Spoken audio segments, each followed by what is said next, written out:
दोस्तों आज का ये वीडियो आइस क्यूब मशीन की पूरी डिटेल, पूरी जानकारी और रिपेयर के बारे में है, तो कृपया इस वीडियो को पूरा देखिए। अधूरी जानकारी अच्छी नहीं होती। तो दोस्तों शुरू करते हैं। तो ये आइस क्यूब मशीन है जिसमें से लगभग 100 किलो आइस क्यूब 24 आवर्स में निकलता है। तो ये ब्लू स्टार का मशीन है जो कि वर्किंग में है। तो मैं आपको उसका वीडियो दिखा रहा हूँ कि कैसे इसमें से बर्फ़ बाहर गिरता है जब बर्फ़ बन जाता है। तो इसमें फुफारे लगे होते हैं जो नीचे से पानी ऊपर की तरफ फेंकते हैं, जहाँ पर सांचे बने होते हैं जिसमें से बर्फ़ जमता रहता है धीरे धीरे, क्योंकि कंप्रेसर लगा होता है, वहाँ पर कूलिंग होता है। तो अब आते हैं हमारी आइस बॉय की आइस क्यूब मशीन पर। ये 80 किलो बर्फ़ निकालता है 24 घंटे में। और इसका आज हम पूरी डिटेल में आपको बताएंगे सभी पार्ट्स के बारे में और रिपेयर के बारे में। तो यहाँ पर सेम एसी वाला ही काम है। इसके अंदर आप देख सकते हैं कि इसके अंदर कंप्रेसर लगा हुआ है, इसके अंदर कॉइल लगा हुआ है, इसके अंदर फ़ैन लगा हुआ है, इसके अंदर कैपिलरी लगा हुआ है, वही सब चीज़ें हैं। तो फिर इसमें डिफरेंस क्या है? तो डिफरेंस सिस्टम इसका ये है दोस्तों कि इसका जो ऑपरेटिंग सिस्टम है वो अलग है। ऑपरेटिंग सिस्टम कैसे अलग है कि सबसे पहले आप देखिए कि इसका जो पाइप कनेक्शन है, इसमें पानी जाता है, उस पर पहले एक रिले लगा होता है जो इसे पानी का कनेक्शन ऑन करके देता है। फिर इसमें एक मोटर लगा हुआ है। इसके अंदर जो मोटर का क्या काम है आप देख लीजिए कि इसका जो मोटर का काम है, ये इसके अंदर एक चक्की लगी होती है जो पानी को ऊपर फेंकती है, उसको घुमाने के लिए काम आता है मोटर। तो यहाँ पर इसको जो रिपेयर करना है आज हमने, यहाँ से इसका जो ऊपर से पानी गिरने के कारण ब्लास्ट हो गया था और इसका जो स्टार्टिंग रिले है, स्टार्टिंग कैपेसिटर है, रनिंग कैपेसिटर है और इसका जो रिले है वो ख़राब हो चुका है। तो वो हम रिपेयर करेंगे। ये जो इसका कंप्रेसर लगा हुआ है इसमें वो 1 टन का है, 1 टन का कंप्रेसर लगा हुआ है। तो इस सभी चीज़ें को बाहर निकालते हैं और बाहर निकालने के बाद चेक करते हैं कि क्या क्या ख़राब हुआ है इसमें और क्या क्या सही सलामत है। तो इसके अंदर डिजिटल डिस्प्ले भी है और यहाँ पर पहले ये थोड़ी देर में वर्किंग था तो इसलिए थोड़ा सा आइस क्यूब इसमें पड़ा हुआ है। तो इसका जो टैंक होता है बिल्कुल इंसुलेटेड होता है। इसमें जितना आइस क्यूब गिरता है वो खुरता नहीं है, वैसे का वैसा ही रहता है। थोड़ा बहुत डिफरेंस आ जाता है लेकिन ज़्यादा नहीं आता है। और इसका जो एक पीस है वो 10 से 20 ग्राम के बीच बीच होता है। आप साइज़ खुद भी डिस्प्ले के साथ सेटिंग कर सकते हैं, साइज़ एडजस्ट कर सकते हैं। तो अब देखिए इसको खोलना कैसे। इसके पहले चारों ओर जो स्क्रू लगे हैं आपने पहले वो खोल लेने हैं अच्छे से, क्योंकि इसका जो आपने ध्यान रखना है कि ये सारा स्टील का मेटल है। तो जो स्क्रू खोल रहे हैं आप वही लगाएं, क्योंकि इसका जो साइज़ है, जैसे लोहे में हम दूसरे स्क्रू लगा देते हैं तो वो बड़े हों तभी वो अपना साइज़ बना लेते हैं, एडजस्ट हो जाते हैं। लेकिन स्टील में क्या है, ये बहुत हार्ड होता है, सॉलिड होता है, इसलिए आप जो स्क्रू खोल रहे हैं वही लगाना तो आपको बढ़िया रहेगा, प्रॉब्लम नहीं आएगा इसमें। ठीक है। तो ये जो इसका है मेन कंट्रोल बॉक्स है, मैं आपको दिखाता हूँ खोलकर। ये देखिए, यहीं से ये सारी मशीन जो है ऑपरेट होती है। ये इसका मदरबोर्ड आप कह सकते हैं। इस पर 6 रिले लगी होंगी जो इसके डिफरेंट जो सेंसर है, मोटर है, रिले है पानी वाला और इसका ऑटो कट है, जो वो सभी यहाँ से ही ऑपरेट होते हैं। तो ये देखिए इस पर जो 12 वोल्ट की हमारी 7 एम्पेयर वाली, इस पर 1 2 3 4 5 रिले लगी हैं जो इसको ऑन करती हैं। तो ये पांचों रिले पर लोड नहीं होता है। नीचे जो 2 रिले और लगी थी जो ब्लास्ट हो चुकी हैं, उनमें से जो एक बड़ी रिले है ये वाली श्नाइडर की, इस पर ज़्यादा लोड होता है जो इसको सभी को ऑन, जो इसका कंप्रेसर को ऑन करता है। बाकी जो इसका हल्का है वो इन्हीं रिले से ऑपरेट हो जाता है, क्योंकि 7 एम्पेयर होती है। ये इसका वाटर लेवल सेंसर है और ये इसका रिले है जो इस पर जैसे हमारा रिले ऑन होता है, जैसे ही वाटर रिले है, जैसे इसको करंट देंगे इसमें से पानी पास होना शुरू हो जाएगा। तो पहले हम इस पर थोड़ा ब्लोअर की सहायता से इसको साफ़ कर लेते हैं, क्योंकि डस्ट बहुत ज़्यादा है और हमें पता नहीं लग रहा है। तो इसलिए हम इसको पहले अच्छे से डस्टिंग कर लेंगे, डस्ट बाहर निकाल लेंगे। इसका डस्ट बाहर निकालने के बाद हम इसको रिपेयर करना शुरू करेंगे। तो दोस्तों एक ख़ास बात आपने ध्यान रखना है कि इसका जो ये कंट्रोल पैनल है, इसके सेंसर काफ़ी लगे होते हैं इसमें। देखिए टैंक के अंदर भी सेंसर लगा होता है इसके कि जब ये फुल हो जाए तो ये ऑटो कट हो जाए। इसका जो टैंक है जब इसमें 80 से 100 किलो बर्फ़ भर गया तो ये अपने आप बंद हो जाए। फिर इसके जो फंक्शन होते हैं, जैसे इसमें पानी कम रह गया तो क्या होगा कि ये इंडिकेट करेगा डिस्प्ले पर कि इसमें पानी नहीं आ रहा है या पानी पीछे से कम हो गया। तो वो क्या है, ये सभी सेंसर होते हैं, ये सब जो डिटेक्ट करते हैं।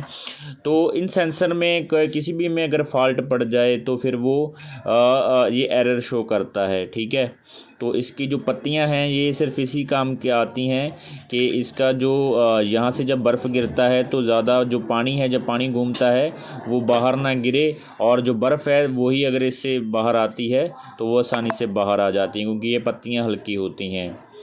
तो मैं नीचे से भी आपको इसका व्यू दिखाता हूँ। यहाँ पर जैसे कील की तरह लगे हुए हैं, यहाँ पर ये बहुत ही ज़्यादा ठंडे हो जाते हैं। देखिए यही इसका सिस्टम है। यहाँ पर कॉपर पाइप बहुत ज़्यादा इस पर फैला हुआ होता है, जिसको पूरा ठंडा कर देता है, इतना ठंडा कर देता है कि इस पर फ्रीजिंग होना शुरू हो जाता है। जैसे आपने ठंडे इलाकों में देखा होगा कि दरख्तों पर बर्फ़ जम जाती है, चाहे हवा में बर्फ़ जम जाती है, तो वो इसी कारण होता है। तो यहाँ से हम इसका ये क्यों खोल रहे हैं वो मैं आपको बताता हूँ। यहाँ से इसका पानी लीक करता था दोनों साइड से, कुछ जिसकी जो इसके बीच की रबड़ थी वो क्या है, वो घस चुकी थी, ख़राब हो चुकी, जिसके कारण पानी लीक होने के कारण वहाँ से ब्लास्ट हुआ था। तो सिंपली हम इसको खोल लेंगे, और इसको हम बंद कैसे करेंगे वो मैं आपको बताऊंगा। या तो हम वहाँ पर एक रबड़ का टुकड़ा वैसा ही सेम साइज़ काट कर फेविक्विक की सहायता से लगा देंगे, या फिर हम कोई और तरीका निकालेंगे, या फिर इसका जो अंदर का रबड़ है वो चेंज करेंगे। ठीक है, तो जो भी हमें ठीक लगा वो हम करेंगे। तो आप वीडियो के साथ बने रहिए, आपको बहुत कुछ जानकारी और मिलेगी।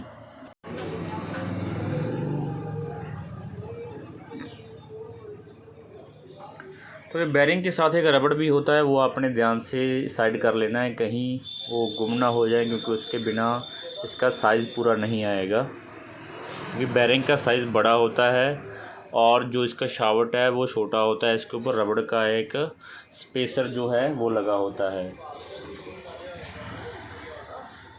तो ये इसका हमने इलेक्ट्रिकल बॉक्स खोल लिया है, जिसमें देखिए कि इसका जो कैपेसिटर है वो फट चुका है, रिले बिल्कुल सड़ चुका है, ये स्टार्टिंग रिले है वो भी सड़ चुका है।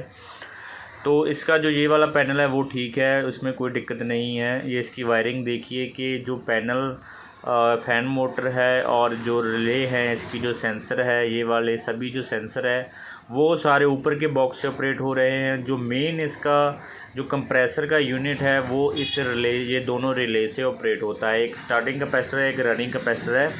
तो जैसा कि मैं आपको पता ही है, अगर आप मैकेनिक है, अगर नहीं है तो मैं जानकारी आपको दे देता हूँ कि स्टार्टिंग कैपेसिटर इसमें 60 का लगा हुआ है, और दूसरा जो रनिंग कैपेसिटर है वो 25 का है। जो स्टार्टिंग कैपेसिटर है उसका काम सिर्फ यही है कि एक बार इसको अच्छे से स्टार्ट दे देता है।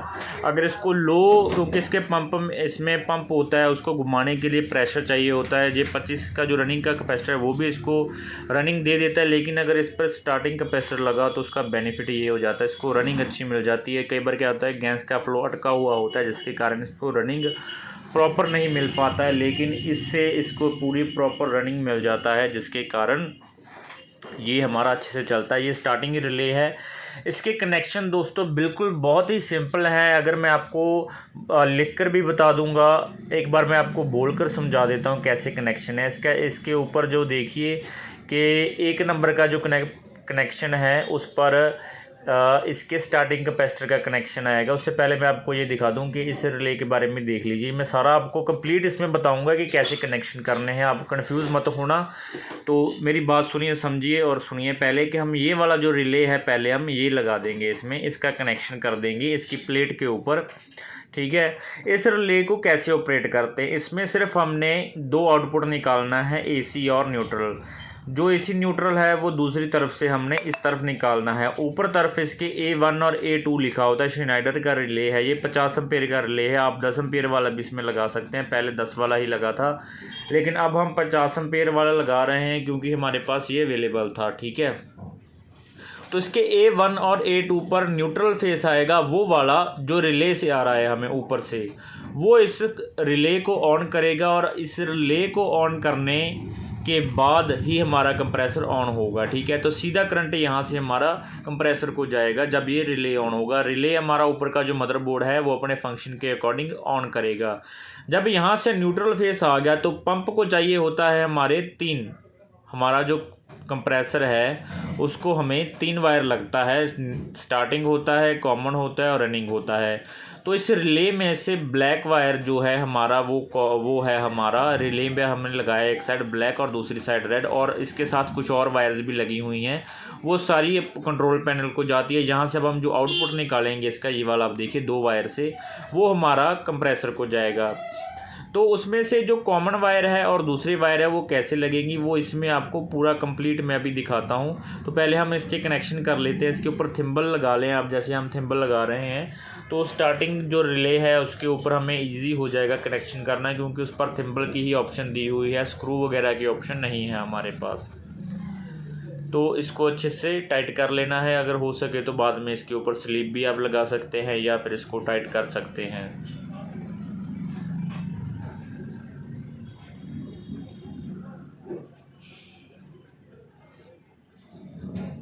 तो ये हमने इसका दोनों आउटपुट जो है निकाल ली हैं, ठीक है।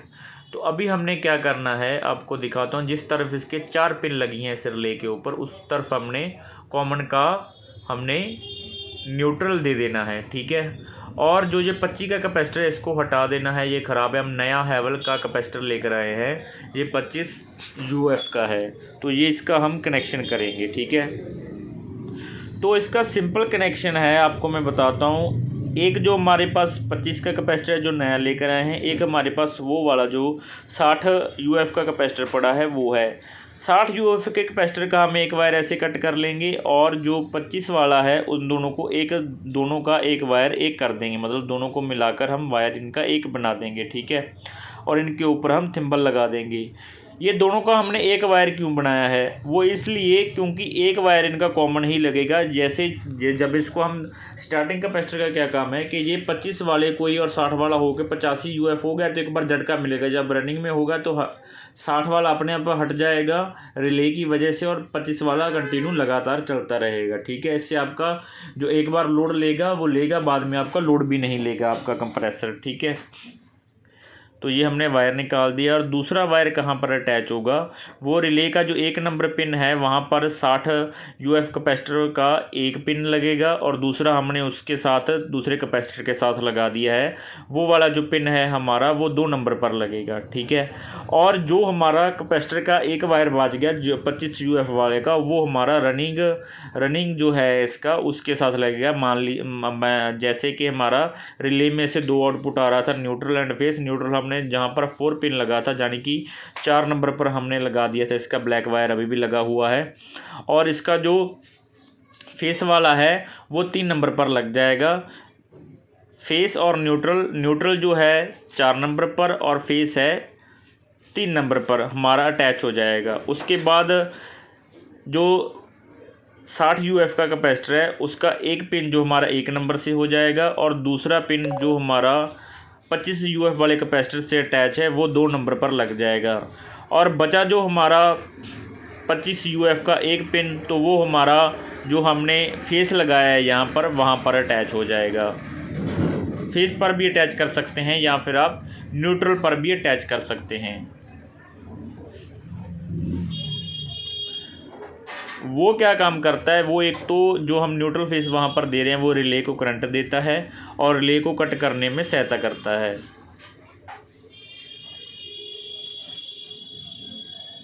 ये देखिए हमने कॉमन वायर जो है कंप्रेसर का कॉमन वायर एक तो वहाँ लगा दिया है हमारा हमने, जहाँ पर 4 पिन लगी हैं, मतलब 4 नंबर पर।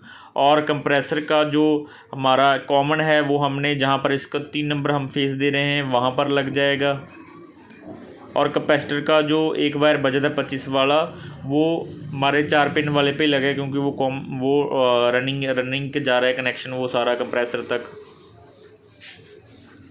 तो मैं आपके साथ एक डायग्राम भी शेयर कर देता हूँ, आपको आसानी से समझने में समझ लग जाएगी, कोई दिक्कत नहीं होगी इसकी।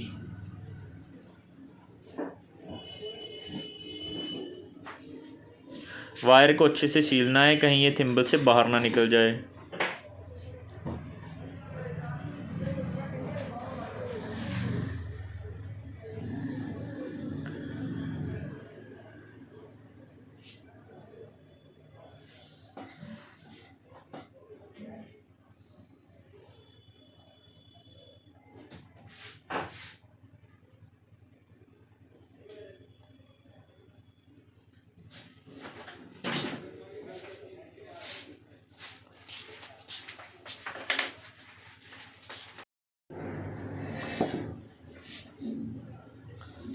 कंप्रेसर का रनिंग जो है लाल कलर का है, वो हमने 4 नंबर पर लगाया है। कैपेसिटर का जो कॉमन है वो हमने 3 नंबर पर लगाएंगे अभी, जो कि ब्लू वाला है। येलो जो है इसका स्टार्टिंग है, तो वो हम 2 नंबर पर लगाएंगे। तो पहले इनको टेप कर लेना है। 2 नंबर पर इसका स्टार्टिंग हो गया कंप्रेसर का। एक नंबर पर इसका स्टार्टिंग कैपेसिटर का लगेगा। ये देखिए नीला वायर जो हमारा कॉमन है, रेड वाला रनिंग है और येलो वाला स्टार्टिंग है। तो वैसे ही हमारा जहाँ पर 4 पिन है वो 4 वाला पॉइंट है, वहाँ पर हमने रनिंग का कनेक्शन कर दिया है। दोनों कैपेसिटर का जो एक वायर था वो हमने 4 नंबर पर लगाया है, क्योंकि ये हमारा इसको रनिंग में देगा। जो 1 नंबर पर हम तार लगाएंगे वो जो स्टार्टिंग कैपेसिटर 60 का था उसका लगाएंगे, क्योंकि ये कट हो जाएगा। ठीक है।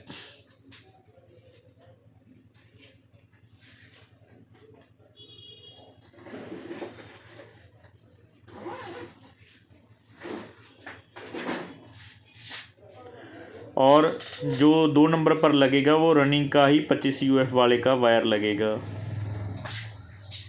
तो ये हमारे सारे कनेक्शन दोस्तों हो गए हैं, आपने ध्यान से गौर से देख लिए हैं। तो इसका जो डायग्राम है वीडियो के एंड में मैं वो भी आपके साथ शेयर करता हूँ। अगर आपको किसी प्रकार का भी प्रॉब्लम आ रहा है तो आप मुझे नीचे कमेंट कर सकते हैं, मैं क्विक उसका रिप्लाई करता हूँ। अगर आपको किसी टॉपिक पर वीडियो चाहिए तो मुझे कमेंट कीजिए, मैं उस पर भी वीडियो ज़रूर बनाता हूँ। दोस्तों अगर आपको AC, वाटर चिल्लर, किसी भी प्रकार की जानकारी चाहिए तो आप मुझे कांटेक्ट कर सकते हैं। दोस्तों अगर आपको ऑल इंडिया में कहीं भी वाटर चिल्लर चाहिए, 300 लीटर से लेकर 3000, 10,000, 50,000 लीटर तक हम चिल्लर तैयार करते हैं। प्लास्टिक के से लेकर SS तक के हम चिल्लर तैयार करते हैं। अगर आपको किसी भी प्रकार का चिल्लर चाहिए, सिंगल फेस, 3 फेस का, तो हम तैयार करते हैं। आपको ऑल इंडिया कहीं भी चाहिए आपको मिल जाएगा। हम सॉफ्टी मशीन भी तैयार करते हैं। दोस्तों हमने एक नया चिल्लर तैयार किया है, इंस्टेंट चिल्लर है, जिस पर आपको किसी भी मैकेनिक की ज़रूरत नहीं। यहाँ से हम आपको सप्लाई करेंगे।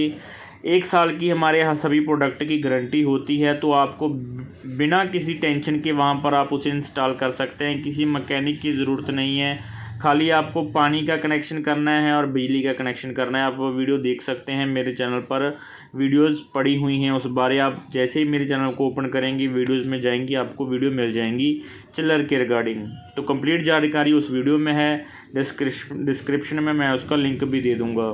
तो ये हमने सारे इसके कनेक्शन कर दिए हैं मशीन के। अब हम इसका एम्पेयर भी चेक कर लेते हैं, लोड वगैरह काउंट कर लेते हैं और इसका चेक कर लेते हैं एक बार कि जो हमारी मशीन है, आइस क्यूब मशीन है, ये रनिंग में हो रही है और इस पर कोई दिक्कत तो नहीं आ रही है। इसमें जैसे कि ये एम्पेयर ज़्यादा तो नहीं ले रही है। तो देखिए कि ये बिल्कुल अच्छे से सही एम्पेयर ले रही है। ये 2.5 से 3 एम्पेयर के बीच ये ऑन हो रही है और चल रही है। तो बिल्कुल सही ये हो चुकी है। तो इसका जो पानी का प्रॉब्लम था वो भी हमने ठीक कर दिया था, वहाँ पर हमने रबड़ लगा दिया था।